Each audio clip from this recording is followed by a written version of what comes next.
All right, guys. Good evening, all of you. So, guys, welcome back to Unacademy NEET English channel. My name is Tina, and I am your biology educator. And guys, this is unit-wise final revision of biology for NEET 2026. Good evening, all of you. How are you all? All audible?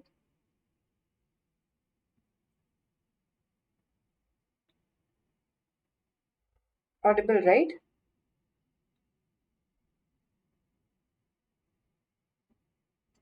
Good evening. Good evening, guys. Quickly like, subscribe, and share. Hit the bell icon if you are new to the channel.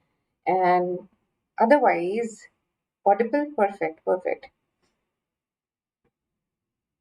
Yes, yes, I can see all the comments. And guys, see, in today's session, we are going to complete our third unit, which is cell structure, cell cycle, and biomolecules. See, now we have already completed NEET NCERT of class 11 and class 12. And I hope you all are taking the mock test series. Please let me know how many of you have taken the mock test today. How many of you have taken the mock test today? See, because of the mock test only, I have kept my time till 5:30 so that you can take a break for half an hour and then join the class. Frog is coming your way. Frog is definitely coming your way. All right. See, I had to prepare so many notes for your class 11 and 12. I didn't find time to record frog, but it will be done today. It will be done today. Frog and cockroach will be done today. Good evening. How many of you have taken exotic has taken the mock test today? Only exotic? Toxic? Such a toxic name. Supriya? Yes. Acoustica, Mahesh, Harshita, Jeevan, Vishwa. I want to know how many of you have taken the mock test today? Now, where can I get the link? Shri? The link is in the description box and soon it will be in the chat also from where you can easily join the. Yes, spam test is not coming, showing it is every Sunday. Okay. Cockroach is there for NEET? Absolutely. It's clearly written insect. So the insect that we have in our syllabus is cockroach. Alright guys, let's get started with the unit-wise revision of these three chapters. So we are going to cover up these three chapters today. Cell structure, cell cycle, and biomolecules. These are the topics that we are going to cover. We'll start with the first topic, which is cell division. We're going to start with the first topic, which is cell division. All right. Take your. I hope your copies are ready, and you're going to make these point-wise notes with me. This we can complete all units. Yes, yes, yes. We are going to complete all units this way. Biomolecules you'll find it very easy. Very easy. All right. Give me a thumbs up that you're all ready with your copies so that we can make point-wise notes along with the chapter. Along the chapter. Please let me know that you're ready. Give me a thumbs up. Give me a thumbs up and we will start with the chapter. All right, all right. So guys, starting with cell cycle. So first of all, you must know that the duration of typical human cell cycle is 24 hours. So every 24 hours a human cell divides. But in case of yeast, it is just 90 minutes. Now, the point to be noticed here is that in 24 hours, so out of 24 hours, basically 23 hours goes in the preparation, and only 1 hour is going, 1 hour will be taken for cell division. Is this clear? So 95%, almost 95% of the total duration goes for the preparation of division.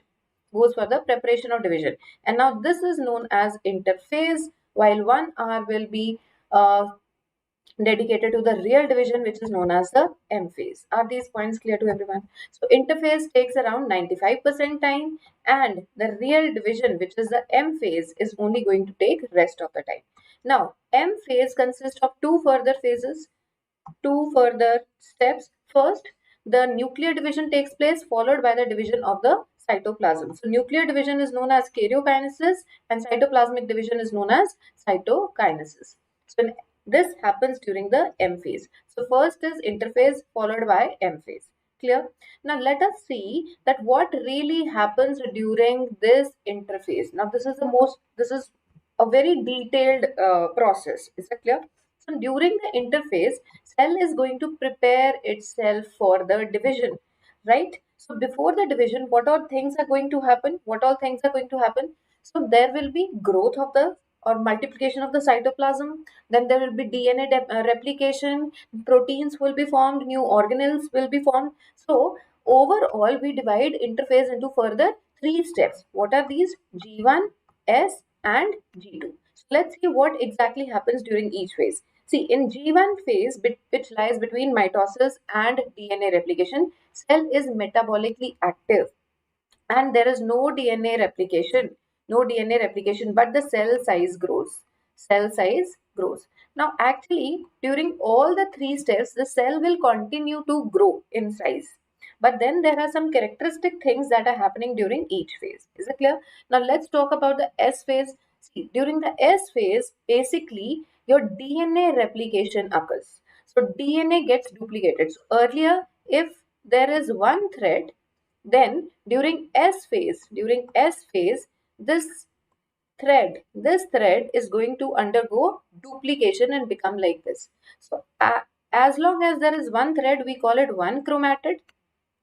Okay, but then there is a duplicate of this is formed. The duplicate of this is known as a sister chromatid.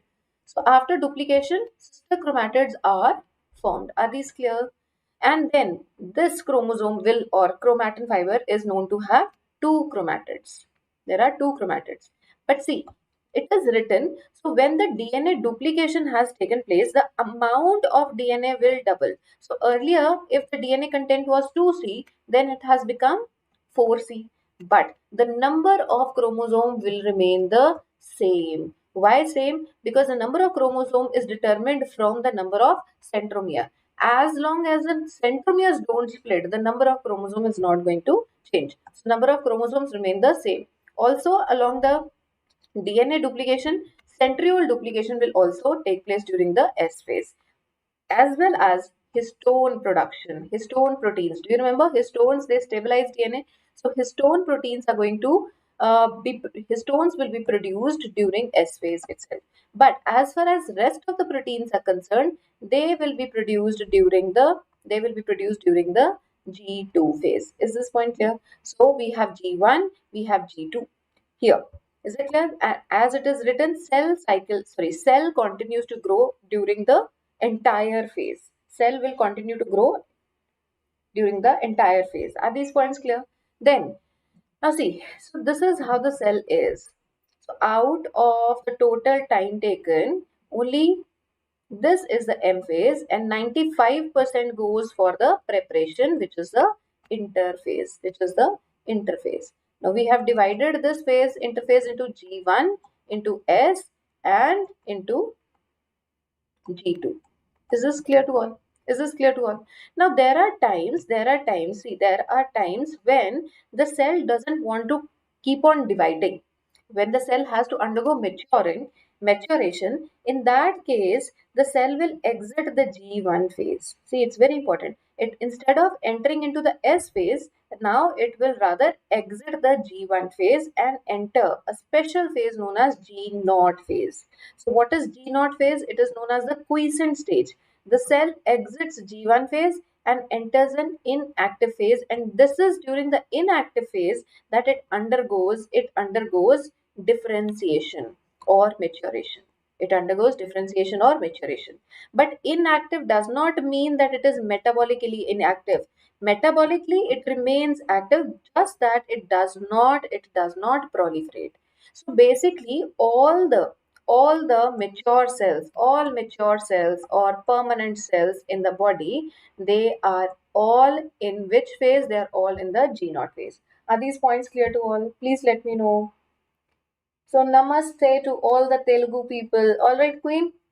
Namaste to all the Telugu people. Good evening, all of you. Those of you who have joined me late, guys, we are discussing three chapters today. That is cell cycle, cell structure, and the biomolecules. And I started with the cell cycle. Clear? All right. So, guys, once again, so it is a free mock test series that you must take down. So the timings would be this, and you definitely get video solutions for it so that you can actually test your every test, and top 50 students will get mentorship after every test, and top 10 students are going to get WhatsApp guidance. They are going to join the WhatsApp guidance group, and top 3 will get the Amazon voucher. All clear? So I hope nobody is missing that. And moving on to the next phase. So the preparation is done, which has taken 95% of the total time, and now comes the real division, which is called the M phase. So basically, now divisions are of two types. We understand divisions are of two types. One is mitosis, in which there is equational division. Equational means so the number of chromosomes present in the parent cell and that in the daughter cell will be exactly equal. So when the equal number of chromosomes are going to be passed on to the next generation, this is known as equational division. So in this kind of division, in mitosis, basically, uh, clones are formed. Exactly similar, genetically similar cells are produced. Genetically similar cells are produced. So this is needed during repair, healing. Are you getting it? And in some cases, even gametes can be produced by mitosis. So for example, let's say if the parent already has n number of chromosomes, if the parent is haploid, what is the process to produce gametes? Then it will be produced by n only, because n cannot be reduced to n by 2, and gametes should be haploid. So if the parent is haploid, the gametes will be formed by mitosis. Now this happens in case of male honeybee, right? Male honeybee is haploid, so it produces gametes by mitosis. So these are the cases where mitosis is seen. So in all, it is going to produce the exactly same, genetically exactly same daughter cell. Is this clear? Now, every division is occurring in two steps. First of all, the nuclear division would take place, which is known as karyokinesis, right? It will be followed by cytokinesis. Now, karyokinesis further occurs in four steps. It occurs in four steps. Wait a second. Yeah. So, starting with, so we remember it as PMAT. We remember it as PMAT: prophase, metaphase, anaphase, and telophase. So, what happens during prophase? See, before prophase, let me tell you how does the parent cell look like. Wait. Yeah. So how does a parent cell look like? So basically, this is a plasma membrane. Then this is the nuclear membrane, right? And this is the genetic material. So genetic material is in the form of thin thread-like structures these are known as chromatin fibers. These are known as chromatin fibers. Also, the centrioles which have been duplicated, they are also here. Then mitochondria, Golgi bodies, lysosomes, vacuoles, all these structures are present. Also within the nucleus is present a nucleolus. I hope these points are clear. This is a nuclear membrane. This is the nucleolus. I've written certain organelles and the thread-like structures of DNA forming chromatin fibers. Is that clear? And these are the two centrioles. These are the two centrioles. Please let me know all these points are clear. So this is how a parent cell looks like. But then when it enters, so after undergoing duplication, now there will be these two threads, right? This is after S phase. This is after S phase. It will have two chromatids each. But now when it enters the prophase, see what is going to happen. when it enters the prophase, these chromatin fibers are going to condense to form the chromosome. So instead of having, wait a second.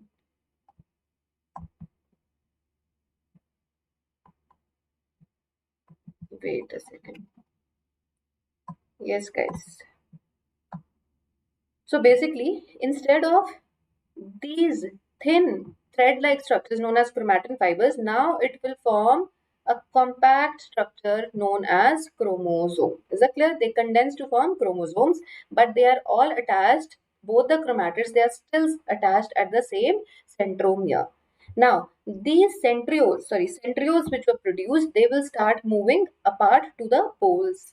Is this point clear? And Golgi bodies, ER, nucleolus, and nuclear envelope, they will disappear. They will disappear. Are these points clear? Now, the centrioles which are produced, they move towards the poles and they will start giving out these astral rays. So, astral rays and the spindle fibers which come out of them. So astral rays and the spindle fibers which is coming out of them, these spindle fibers, the spindle formation will also begin here, right? So spindle fibers and astral rays together is known as the mitotic apparatus. This is known as the mitotic apparatus. And in which phase is mitotic apparatus formed? Mitotic apparatus is formed during the prophase. Please let me know that these points are clear. Please let me know these points are clear to all.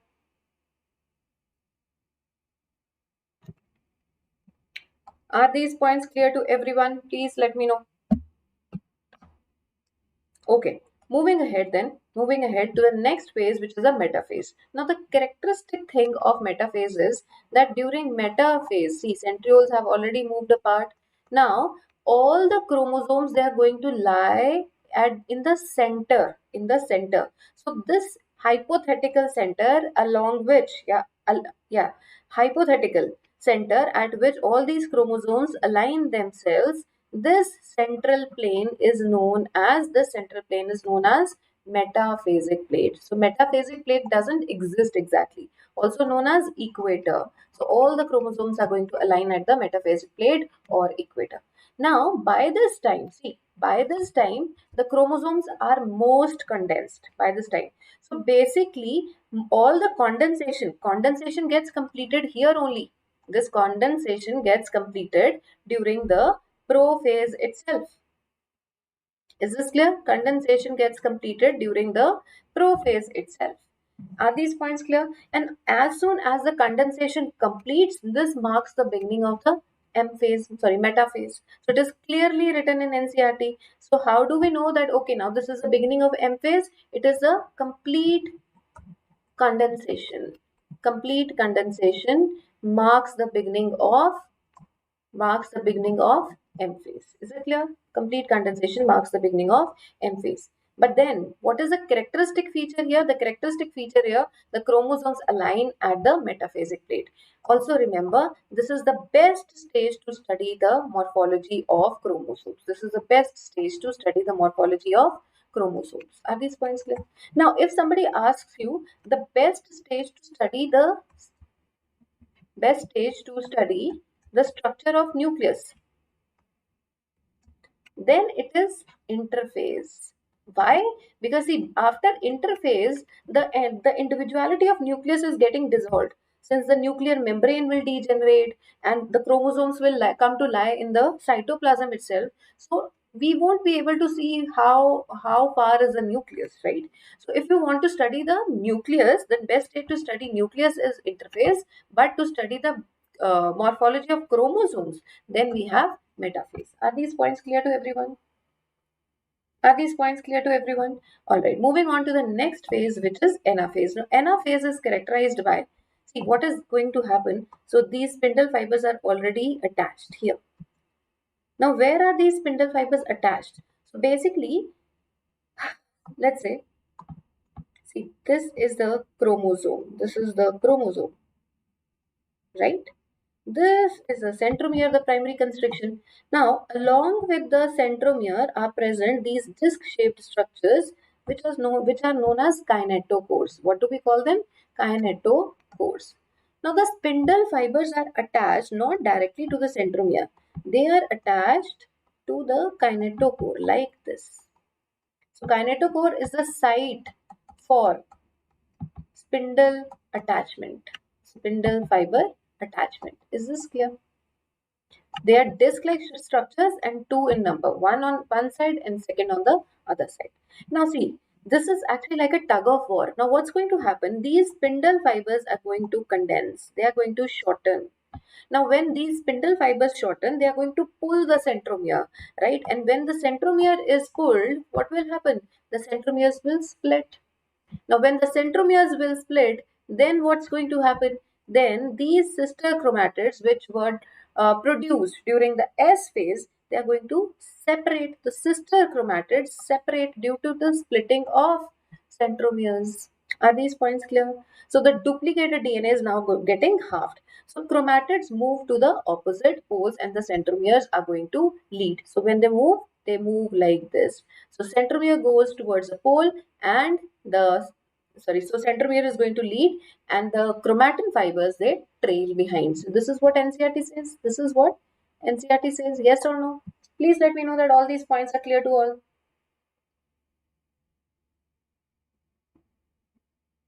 So guys, we have already read NCERT yesterday, day before yesterday, class 11, and yesterday we have completed class 12. So these are the details. I hope you remember those lines now. Then coming on to the next is the telophase. So after, see what's going to happen. Sorry. So after these sister chromatids have reached to the poles, they have reached to the poles like this. Now everything that disappeared in the plasma in the prophase, that will reappear again. So now the nuclear membrane will reappear like this. Also endoplasmic reticulum, Golgi body, lysosomes, vacuoles, all these things are going to reappear. Even the nucleolus which disappeared during prophase, it's all going to come back. As well as now these these chromatin fibers, these chromosomes will decondense to form chromatin fibers. So instead of this, now they will become threads again like this. They will become threads again. See, chromosome decondenses and all these structures which disappeared during the prophase came back in telophase. So basically, this is opposite of prophase. This is opposite of prophase. Are these points clear to all? Please let me know that these points are clear to everyone. Yes, please. Let me know that these points are clear to everyone. Now, after the karyokinesis has taken place, it is followed by cytoplasmic division. Now, in case of animals, basically what happens, the plasma membrane starts invaginating. So, when the plasma membrane starts invaginating, this is known as furrow. And because it is growing from outwards to inwards, this is known as centripetal type of cytokinesis. Is it clear? So furrow formation takes place or invagination takes place, and this invagination grows inward. This furrow grows inward. This is in case of animal cell. But if we talk about the plant cell, then in plant cell, the cytoplasmic division occurs by cell plate formation. So what exactly happens? Let's say this is a plant cell and these are the two nuclei formed. Now, in between the two, there will be a small plate formation that will begin. And this plate formation is also going to take place with the help of vesicles of Golgi bodies.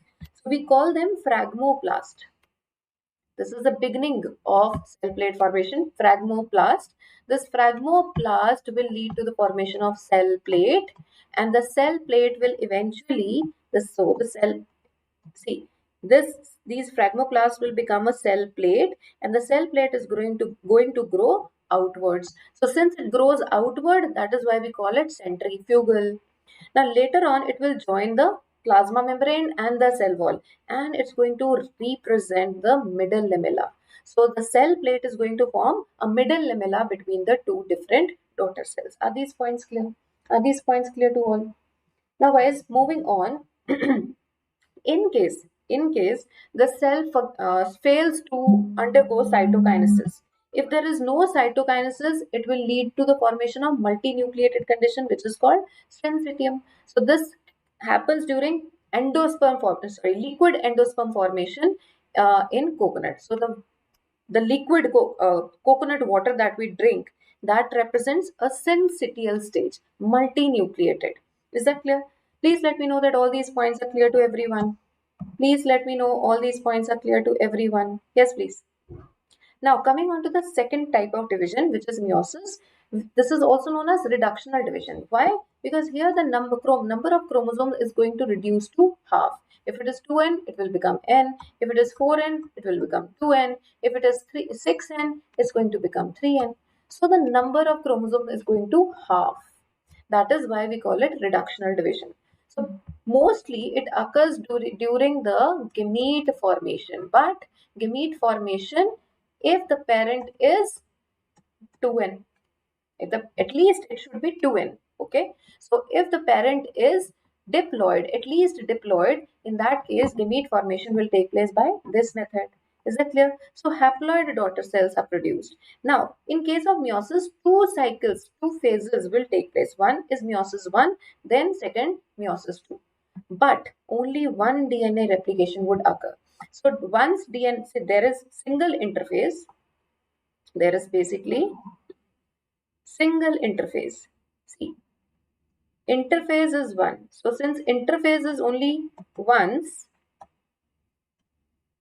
so we'll have this as G1, this as S, this as G2, and then followed by meiosis 1 and meiosis 2. So S phase occurs only once. Please let me know that these points are clear. These points are clear to all. Moving on to meiosis 1, prophase 1. It is a most complex phase of the entire process. Now, meiosis 1 is further divided into 5 phases. And how do we learn them? Lazy, zebras, ponder, dare, disasters. So, leptotene, zygotene, pectine, diplotene, and dikinesis. So, what really happens in leptotene? Chromosomes, they will become visible. They will undergo compaction, and they will be visible even under low power microscope. Is that clear? Now, coming on to zygotene, the characteristic features of zygotene are that the homologous chromosomes, the two chromosomes which are similar to each other, are known as homologous chromosomes. The homologous chromosomes pair up. Homologous chromosomes will pair up. See, for example, we are diploid organisms. We have two copies of every chromosome. So what will happen? Now the two similar chromosomes, they are going to lie side by side. See, let me show you here. So see, earlier it was this. This was the parent condition. After S phase, it became like this. It has these sister chromatids. Yes. Now in leptotene, they will start condensing to form chromosome. Yes or no? This is leptotene. Now, this is one chromosome. There is another chromosome which is absolutely similar to this, and these two chromosomes are known as homologous chromosomes. These are known as homologous chromosomes. Usually, the homologous chromosomes don't stay together. They are moving randomly within the nucleoplasm. Is that clear? They are placed randomly. But during the pectine stage, during the this leptotene stage, during this zygotene stage, what happens? Zygotene stage, the two homologous chromosomes, they come to lie side by side. What am I writing? Zygotene stage. Yes.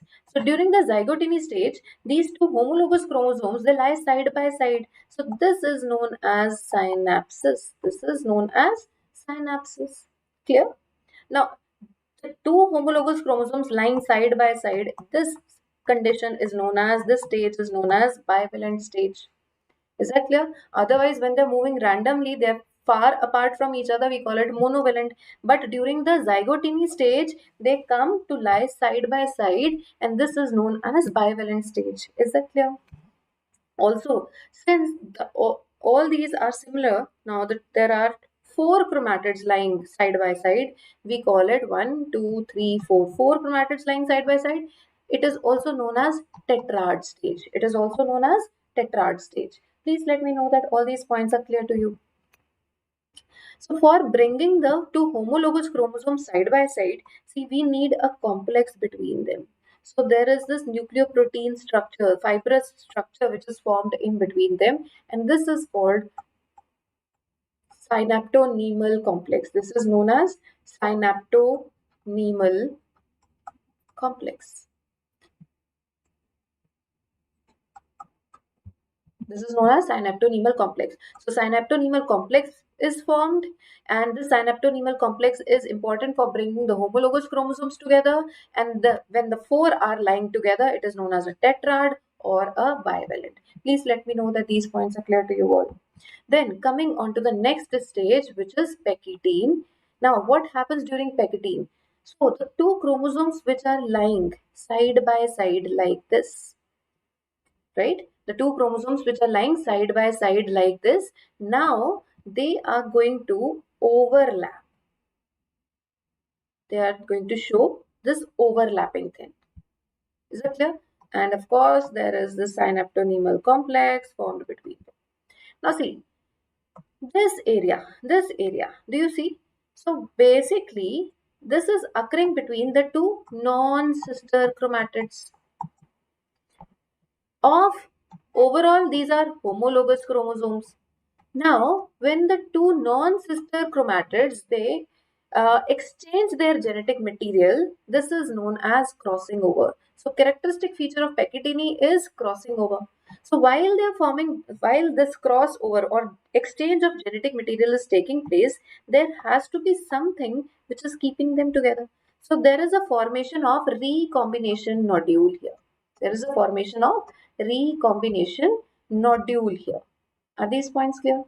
And this recombination nodule requires enzyme recombinase, and the process will be known as crossing over. So the segment of one sister chromatid, the segment of one chromatid will move on to the other chromatid. Are these clear?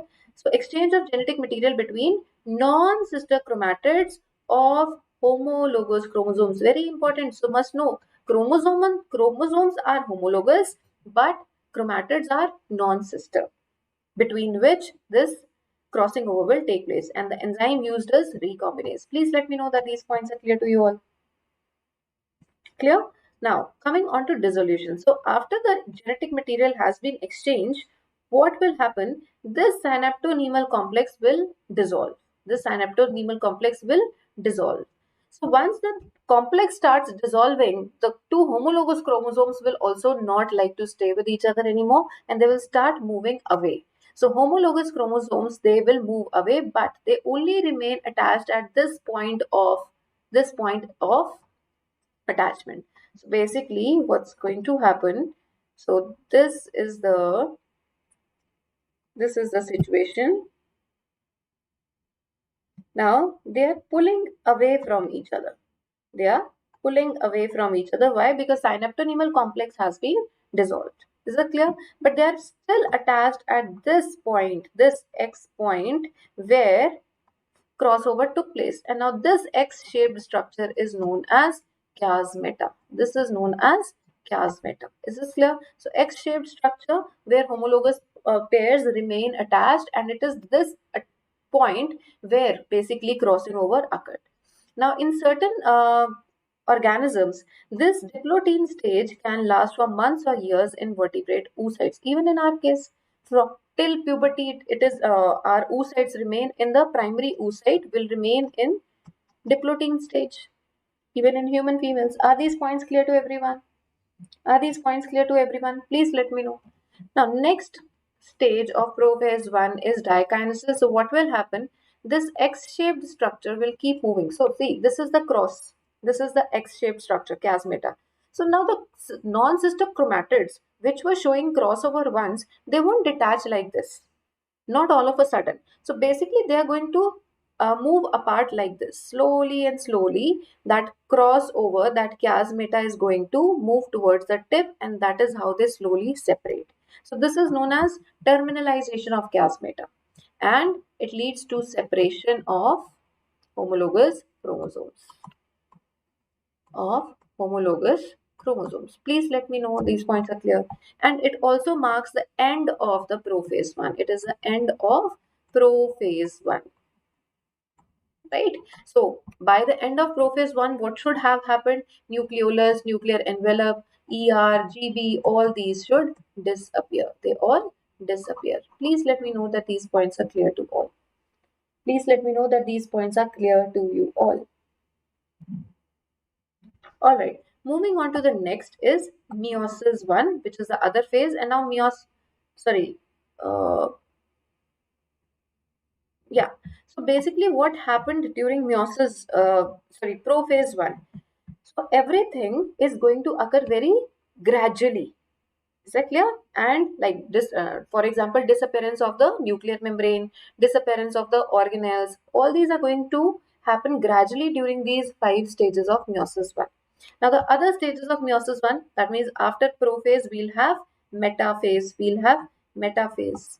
See here. So metaphase 1, then we'll have anaphase 1, then we'll have telophase 1, followed by the gap phase. Now what happens during metaphase 1? Now basically in metaphase 1, unlike metaphase of mitosis, there will be two metaphasic plates. So the homologous chromosomes are going to lie on two different plates like this, like this. So there are two equatorial plates formed and the bivalents align on them such that one on the one plate, other on the other plate. Are these points clear to you? Please let me know. Then in anaphase, anaphase will be like this. So the spindle fibers, they are going to move towards the poles. They are going to pull these homologous chromosomes towards the poles. So in anaphase 1, the sister chromatids will not they will not separate. Rather, homologous chromosomes will separate. The sister chromatids will remain the same, remain attached to each other. Are these points clear? So now these two will move on this side and these two will move on this side. Are these points clear to everyone? Yes or no? Now, followed by, anaphase 1 is followed by telophase 1. Now, again, telophase is going to be the opposite of prophase 1, where nuclear membrane will reform, ER, Golgi bodies, all these structures will reappear. But now, in telophase, the two daughter cells formed will have, they will have this stage. So one chromosome out of the pair of homologous goes in one daughter cell, the other goes in the other daughter cell. Are these points clear to everyone? Please let me know if there is any doubt. And so on. And so on. Now, interkinesis. So, right after the meiosis 1, the two daughter cells formed, they will not immediately enter into the second meiosis. There is a gap phase. The gap phase between meiosis 1 and 2 is known as interkinesis. But remember, no DNA replication will take place during this phase. Please let me know that these points are clear to you all. Please let me know that these points are clear to everyone.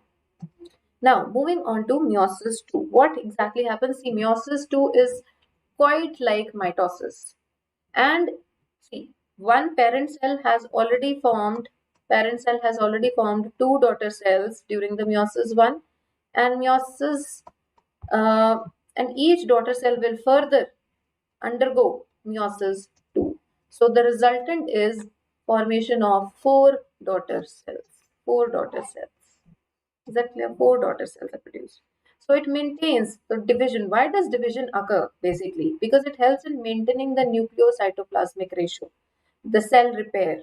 So meiosis conserves the chromosome number across all the generations. We understand this. Of course, parents have 23 pairs of chromosomes, but the gametes formed will only have 23. So same is the case for while sperm formation, and the same process will happen during the ova formation. Now what will happen when the two will fuse? The number of the chromosomes in a species will be restored. So that is why it is written that conserves the chromosome number across the generations. But because of crossing over, it also introduces some genetic variations. Please let me know that these points are clear to you all.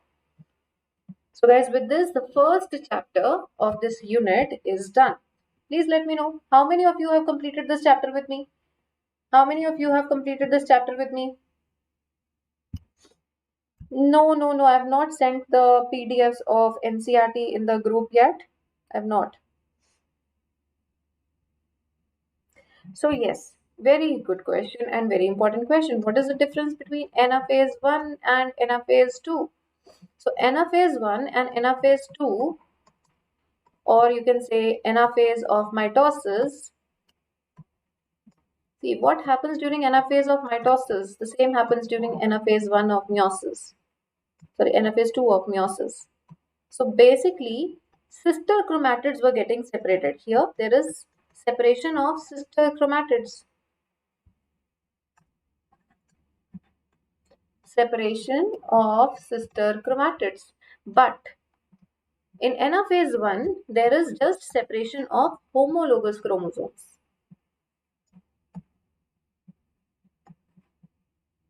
Please let me know if this point is clear to all. You will get the notes of this session in the Telegram channel.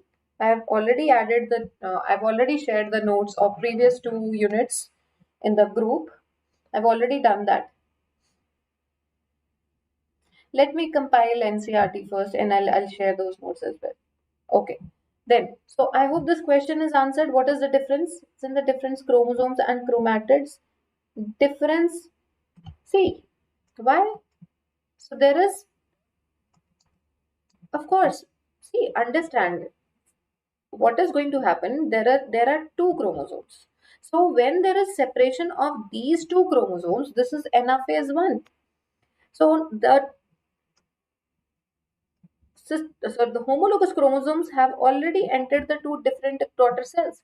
Now when each daughter cell will undergo anaphase 2, now this time it is going to show split in the, so this is how it's going to split. So each daughter cell will have one of the chromatid.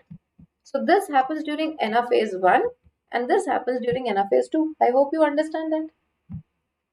Please let me know these points are clear. Now moving on to the next chapter, guys. This next chapter is cell and the structure and its function. Cell, the unit of life. Is that clear? So starting with the discovery and the cell theory. Let's quickly revise. Anton von Leeuwenhoek first saw the live cell, like bacterial cell, RBCs, human sperm, all by first live cell was seen by Anton von Leeuwenhoek. Robert Hooke discovered the nucleus, while Schleiden and Schwann, both were German botanist and German zoologist, they formulated the cell theory. So what was the characteristic observation of Schwann? Schwann said that animal cells have a thin outer layer known as plasma membrane and plants have a cell wall. So cell wall is unique to the plants. This was mentioned by Schwann. Please see that. Who mentioned that cell wall is unique to the plants? It was not the botanist or the it was not the botanist, it was the zoologist who said that. Because he was observing animal cells and he saw that, okay, there are no animal cells with the cell wall. And that is what led him to say that cell wall is unique to the plant cell. Is that clear? Then came Rudolf Virchow. Rudolf Virchow basically modified the cell theory. So cell theory was given by these two, but it was slightly modified by Rudolf, modified the cell theory by saying and explaining how do the new cells arise. So Rudolf Virchow said that new cells arise from the pre-existing cells. This is omnis cellula acellulae. Is that clear? Then there are some values given here. Mycoplasma is the smallest one, the value being 0.3 micron meter. Bacteria, the size lies between 3 to 5.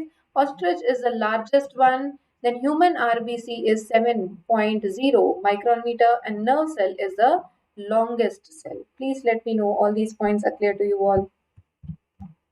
There's nothing to understand. We just have to mug up. Now, moving on to now there are 2 types of cells based on the nuclear membrane and the membrane bound organelles, right? So prokaryotic cell, let's see here. So the prokaryotic cell is the one which has no nuclear membrane. So no nuclear membrane, also no membrane bound organelles. No membrane bound organelles. Such cells are known as prokaryotic cells. And we know that there are four prokaryotic type of cells, which are PPLO, which are mycoplasma, then bacteria, and blue-green algae. So these are the examples of prokaryotic cells, right?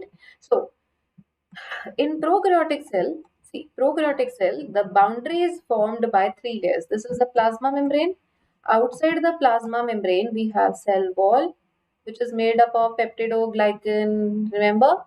So this is the cell wall, and then outer to the cell wall is present the glycocalyx. This is the glycocalyx. Now together all these three layers are known as cell envelope. Are these clear?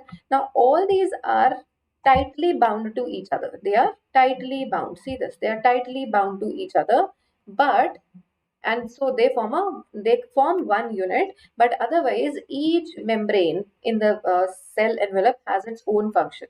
So first of all, glycocalyx, if it is loose, it will be known as slimy layer. If it is thick, it will be known as capsule. Clear?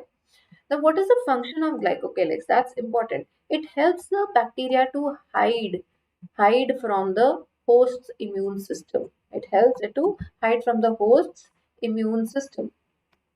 So basically, it's like an invisibility cloak. Also, the bacteria which has glycocalyx, their outer layer will be very smooth. Do you remember in genetics we talk about Streptococcus pneumonia being of two different strains, R strain and S strain? So this glycocalyx may or may not be present. It may or may not be present. If it is present, then such bacteria will be known as the S strain. And those who do not have this, they will be known as R strain. Do you remember these points? Please let me know that these points are clear to you all. Please let me know. Okay. So the bacteria which has glycocalyx, known as the S strain, is always more difficult. It is always more dangerous. Why? Because it is already hiding from the host immune system. So hiding from the immunity or the immune system, it can easily cause a disease. So that is why S strain is virulent, disease causing, and R strain is always non-virulent. Do you understand it now? Why is it so? Do you understand why is it so? Please let me know. The second part of the cell envelope is the cell wall, which forms shape, gives support. And what is it made up of? Peptidoglycan or murine. It is formed of peptidoglycan. Now, also the cell membrane prevents the bacteria from bursting. Prevents the cell from bursting. Prevents it from bursting. Are these points clear to all? Please let me know. And then we have the innermost layer, which is living. This is non-living. This is non. Now this is the living layer. Now plasma membrane, the structure of plasma membrane is common to both prokaryotes and eukaryotes. So the details we'll talk about them in eukaryotic cell. But like in our case, it is also selectively permeable and interacts with the outside world. Is it clear? Now there are certain modifications. So see, this is the glycocalyx, this is the cell wall, and there comes the plasma membrane. Is it clear? Now this plasma membrane can show certain modifications. Now it can be this tubular, or it can be vesicle like this, or it can be lamellar like this. So all these modifications in foldings are known as mesosomes. These are mesosomes. So mesosome is formed by the invagination or infolding of plasma membrane. Is this clear? Now there are some other bacteria which have which are photosynthetic, and they have these pigments, right? Now in order to store the pigment, such photosynthetic bacteria will have another kind of extension known as chromatophore. This is the plasma membrane. So chromatophore, this is the again infolding of plasma membrane. chromatophores. So both these structures, mesosome as well as chromatophores, they are formed by infolding of plasma membrane.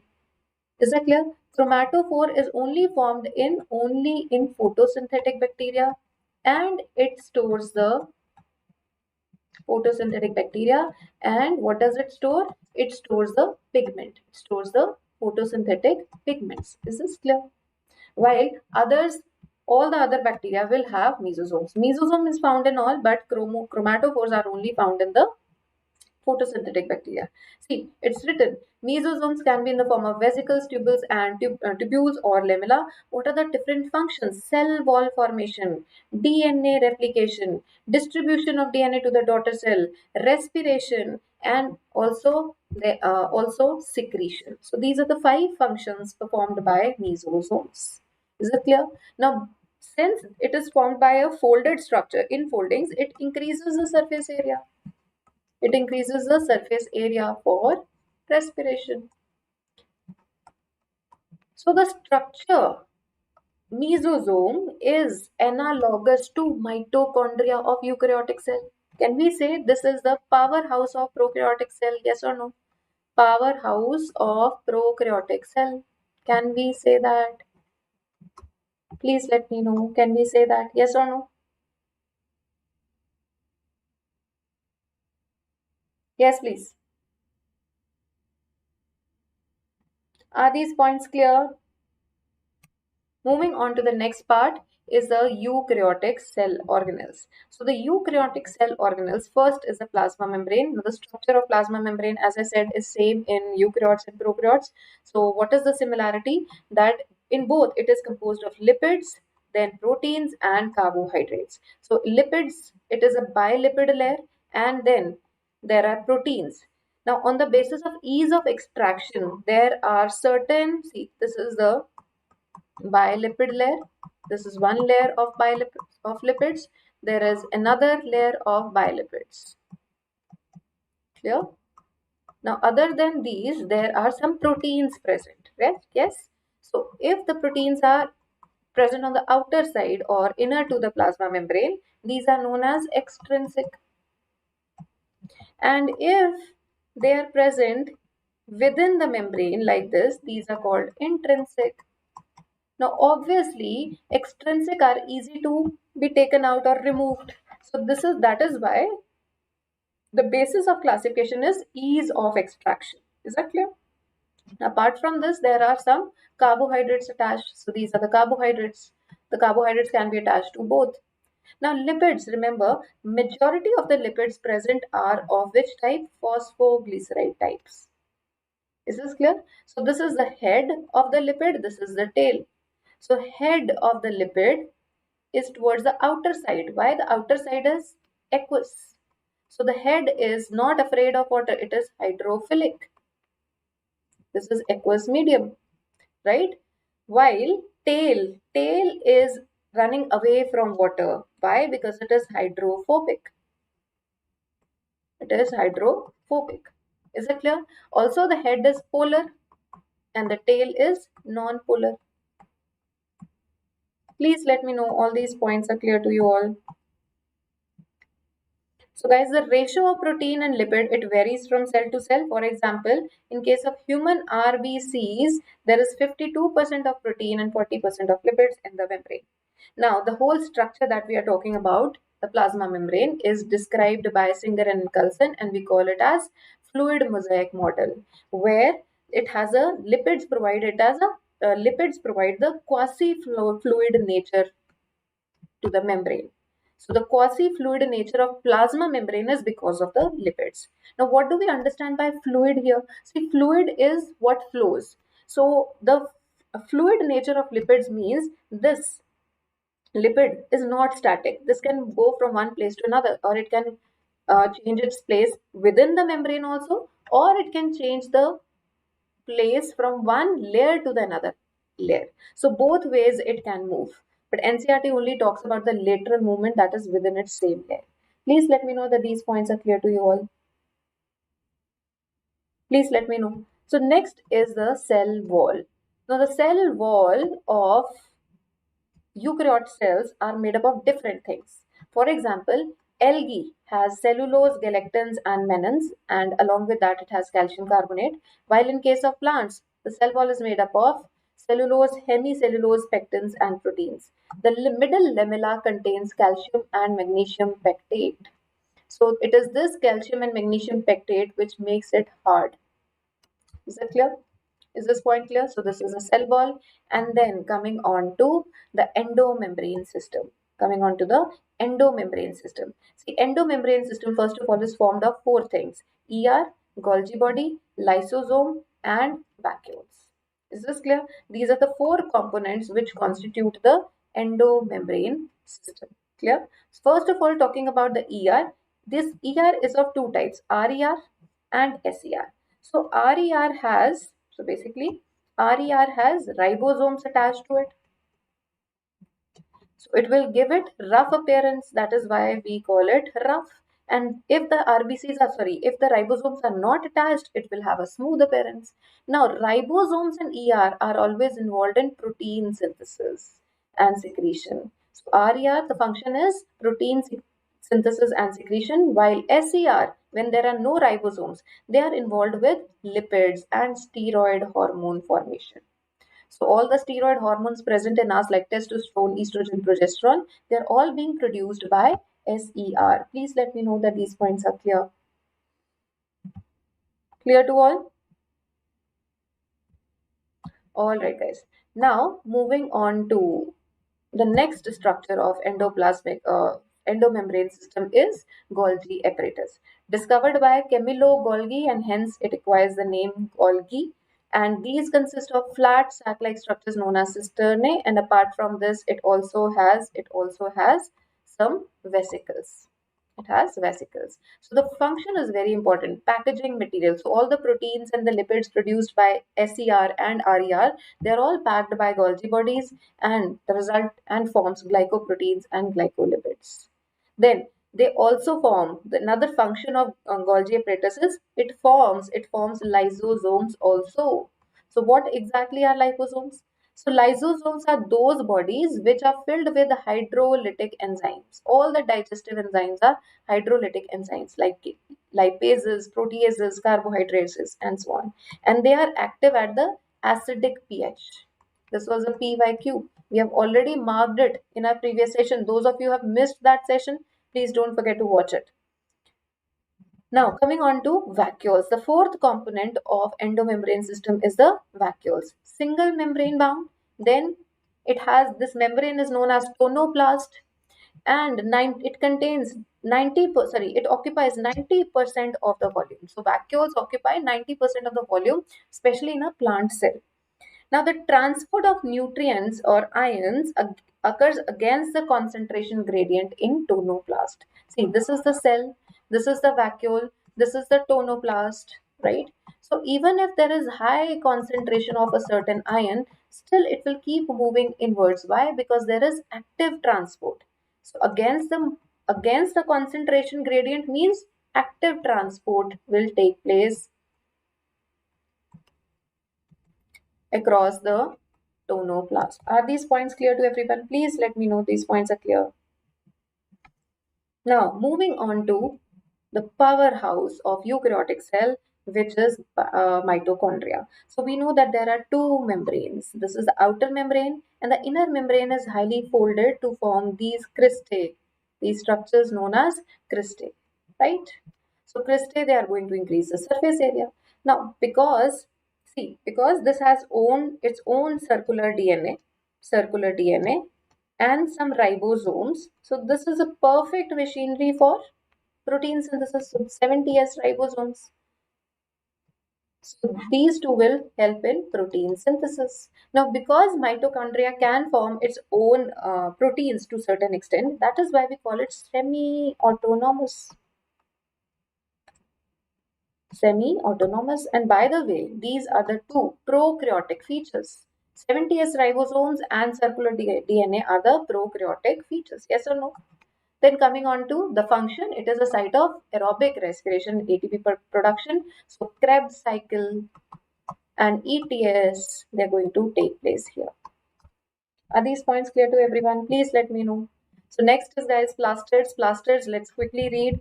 They contain plastids are of three different types depending upon the pigment they contain. So if it contains chlorophyll, it is known as chloroplast. Along with chlorophyll, it will have carotenoids. Then chromoplast will have fat soluble carotenoids like carotenes and xanthophylls. So yellow, orange, red colors, they will be all present in the chromoplast. And then there is third type, which is leukocyte. Leukocytes are colorless. They don't have any pigment because they are not involved in any such photosynthesis like process. Rather, they store the nutrients. What is the function?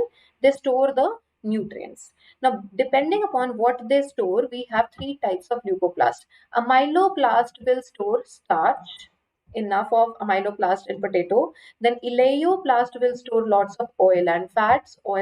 All the oil seeds are rich in eleoplast, and eleuroplast are rich in proteins like in maize seed also. Please let me know these points are clear. Yes or no?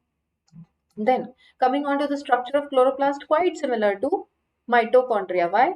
Because both are double membrane structures. Second, both have their own circular DNA. Both have their own 70S ribosomes. Yes or no? And circular DNA. So these are the three and two envelopes. These are the three similarities between mitochondria and chloroplast. Is that clear? Then other than these three structures, they have these flat disc-like structures known as thylakoid. Thylakoid is a single membrane structure, and the space in between is known as lumen. We'll talk more about it in tomorrow's session, where we will be revising complete plant physiology. Now, the stack of these thylakoids is known as grana, is it clear? And they are all interconnected by the help of stromal lamellae. Are these points clear to all? Please let me know. So ribosomes. Now listen to ribosomes. Ribosomes are also known, they were discovered by George Palade, so also known as pallid particles. We call ribosomes as pallid particles. There are two types, ATS. So ATS has further two types, subunits, 40S and 60S. But in case of prokaryotes, please listen, they only have 70S type of ribosomes, further divided into 30S and 50S. Clear? All right. Then cytoskeleton. Sorry. So see this. So sweat.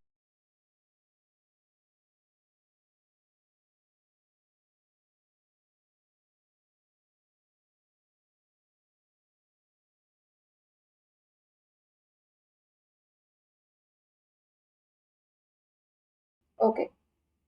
So welcome back, guys. There was, yes, some network issue on my end.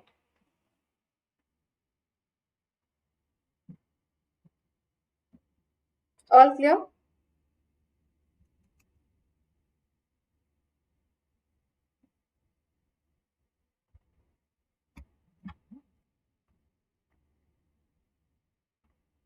Now it should be audible.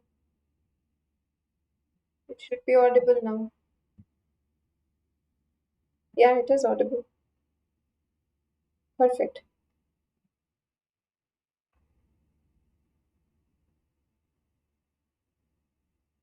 Please let me know, guys. Is it audible? Yes, yes, yes. Let's go back to the topic.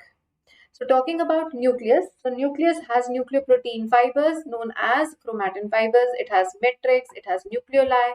It has genetic material. Genetic material in the form of, it has this chromatin fibers only. The matrix is known as nucleoplasm. Then the two nuclear membranes, and in the double nuclear membrane, and in between the spaces known as nuclear pores. Is this clear? Now the nucleolus present, it can be one or two depending upon the stage of the cell. So the nucleus, the state means whether it is involved in protein synthesis or not. See, nucleolus is a site of active rRNA synthesis. So rRNA is important for ribosome formation and ribosome. So ribosomal formation takes place here, ribosomal formation. Now, chromatin is DNA, which is basic in nature, and it is surrounded by histone proteins as well as non-histone proteins and some RNA. Please let me know that these points are clear to you. Please let me know these points are clear to you. And then we have different structures of chromosomes. See, for example, if the P arm and the Q arm are equal to each other, this is called the metacentric chromosome. So if the centromere is slightly away from the center, this is known as submetacentric. But if it is quite away from the center, such that one is very long and one is very short, this is known as acrocentric. And then if it is at the tip, this will be known as telocentric. Are these points clear to everyone? All right. Moving on to microbodies. The microbodies are the membrane-bound, minute vesicle-like structures which are meant for storage. And what do they store? They store some enzymes, and they are present in both plants and animal cells. So, guys, with this, we complete our cell unit, cell chapter. Please let me know that these points are clear to you all. Is this clear?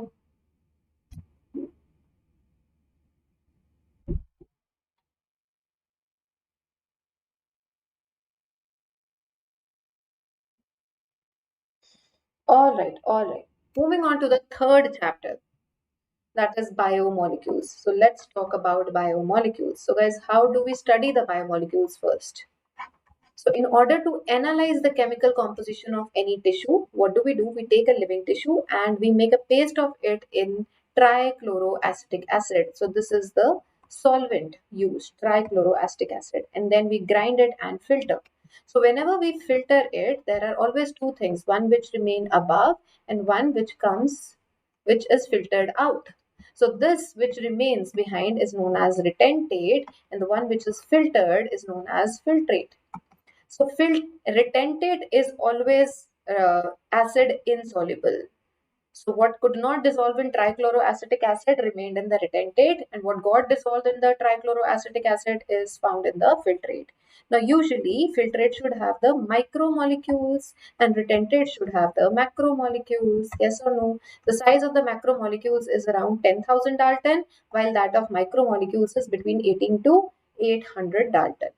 Now, usually these contain the monomers. These contain the monomers like amino acids, monosaccharides, nucleotides.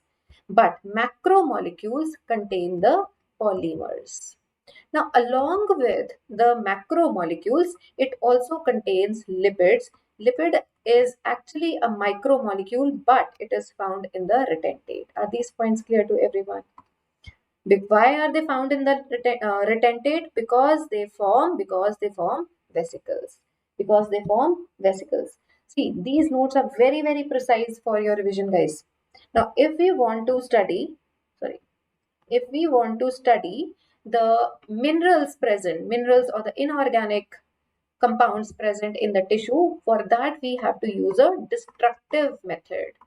So what is the destructive method? Basically, we make an ash of it, and ash will contain only the inorganic compounds. It will contain only the inorganic compounds. Are these points clear?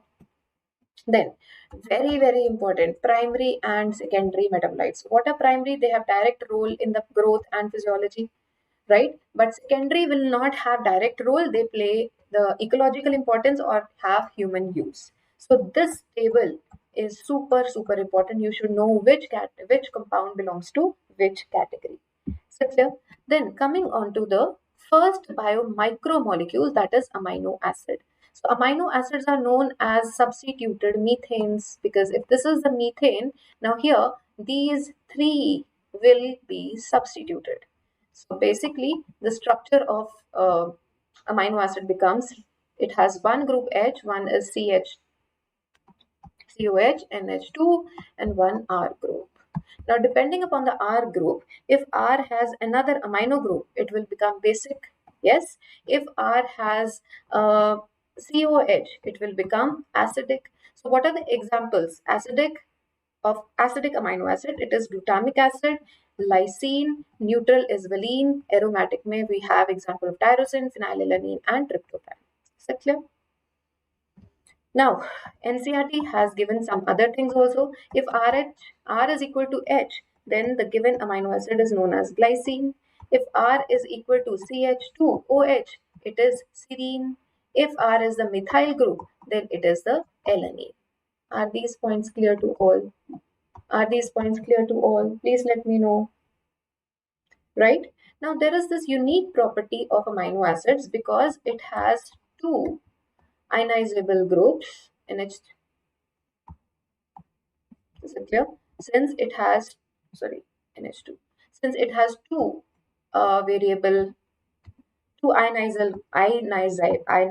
groups, one is the amino group and the carboxyl group. So both these groups are ionizable. So in case both of them gets ionized simultaneously like this, and simultaneously the two charges are present, this is known as the Zwitter ion. So Zwitter ion is a property only of amino acids. Are these points clear to everyone? Please let me know. Now talking about another biomicromolecule, but it is found in retentate, right? Found in retentate. They are water insoluble. Why do we call lipids? So first of all, lipids are made up of two compounds, or fatty acids and glycerol. Is this clear? So fatty acids contain a carboxyl group and an R group, which is variable. So palmitic acid has 16 carbons, including carboxyl group. Remember, including carboxyl group, it has 16 carbons. Arachidonic has 20 carbons. Now, glycerol is a simple alcohol and the chemical name is trihydroxypropane. Is that clear? Now, there can be 1 to 3 fatty acids, but there is only and always one glycerol. So, depending upon the fatty acids, if there is one fatty acid, the given fat is known as monoglyceride. If there are two fatty acids, it will be known as diglyceride. If there are three fatty acids, it will be known as triglyceride. Are these points clear to all? So then, depending upon whether there are some double bonds present or not, there are two types of fatty acids. There are two types of fats or fatty acids. One is saturated and the second one are known as unsaturated. So the unsaturated ones, which have more than one or more than one double bond, is known as oil, and these are saturated, the ones which we obtain from the animal fat. Is that clear? So oils are always liquid at the room temperature, so because they have the lower melting point. Are these points clear? While phospholipids, they are found in the cell membrane, for example lecithin. Please let me know that these points are clear to you all. Yes, yes, yes. So guys, coming on to the next part is biomacromolecules. What all biomacromolecules do we have? Proteins, polysaccharides and nucleic acids. So proteins are formed from different types of amino acids. Therefore, it is a heteropolymer. Now, the most abundant protein is the collagen in the animal world. But if we talk about the whole biosphere, it is Rubisco. Now, this table where we see the functions of proteins is also very, very important, like glut for glucose transfer, antibodies, fight against infections, receptors for sensory, and hormones, that is insulin. Clear? Then we have polysaccharides or sugar chains. So starch, glycogen, and cellulose. All these are formed from, they all have glucose as their monomer. Now, starch gives us blue color because of the helical structure which holds the iodine, right? Glycogen and starch is the form in which plants store food, while glycogen is the animal starch. So basically, animals store their food in the form of glycogen. Is that clear? Cellulose also has glucose as a monomer, but it cannot hold iodine, so no color with the starch. And then chitin, found in the exoskeleton of arthropods, and the homopolymer of N-acetyl glucosamine. Then we have nucleic acids. So you must clearly know what are the different nucleic acids, that is DNA and RNA. Yes, they are formed of nucleosides and tides. What is the difference? So basically ATGC, adenine, thymine, guanine, cytosine and uracil. These are the nitrogenous bases. So if we add sugar to it, the nitrogenous base and sugar will become nucleoside. Now if I add phosphate to this, the nucleoside plus phosphate will become nucleotide. So the different terms are used for all of them. Coming on to the structure of proteins, see here, there are 4 different structures: primary, secondary, tertiary, quaternary. So primary is a linear structure, secondary is the helical structure or the beta pleated structure, sheet-like structure. Tertiary structure is the 3D folding like a hollow woolen ball and very important for biological activity of the protein. So all enzymes will have tertiary structure. And then quaternary structure is formed when a protein has more than one polypeptide chain. For example, hemoglobin, it has 2 alpha, 2 beta. So, but in quaternary, each and every polypeptide chain will have its individual primary, secondary, and tertiary structure. Are these points clear? Are these points clear? So last not the least, very important topic, guys. We have enzymes, the biocatalysts. They help in lowering the activation energy. So the transition state is reached quickly. So say if this is the graph where this is the progress of the reaction, and here we have energy, potential energy possessed. So if this is the energy of the reactants, this is the graph, right? This is energy of the reactants, energy of products. So what do we see? This energy is known as activation energy. So basically, the role of enzymes is to lower the activation energy. What are the factors which affect it? Temperature, pH, substrate concentration. Now, the enzyme function can be inhibited by using certain chemicals known as inhibitors. So, malonate is a competitive inhibitor of succinic dehydrogenase. Now, certain enzymes are only made up of proteins, while there are other enzymes which contain a non-protein part also. So, the non-protein part is known as cofactor. Is that clear? So for proper functioning, we need non-protein part plus the protein part, and protein part is known as apoenzyme. And in total, cofactor and apoenzyme is going to form the holoenzyme. So now you need to know what are the different types of cofactors. We have prostatic group. It is organic in nature but tightly bound.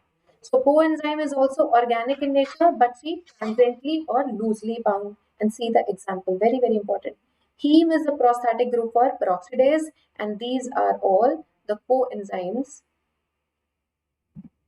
Coenzymes. Is it clear? And last not the least, the third cofactor is the metal ions. For example, zinc ion for carboxypeptidase. So guys, this was the end of these 3 chapters. So make sure that you learn them also again, you revise them, and we have already read NCERT of this chapter. So please revise that part of NCERT again right after the session. I'll see you tomorrow, and I'll be uploading the other short videos also for frog and cock.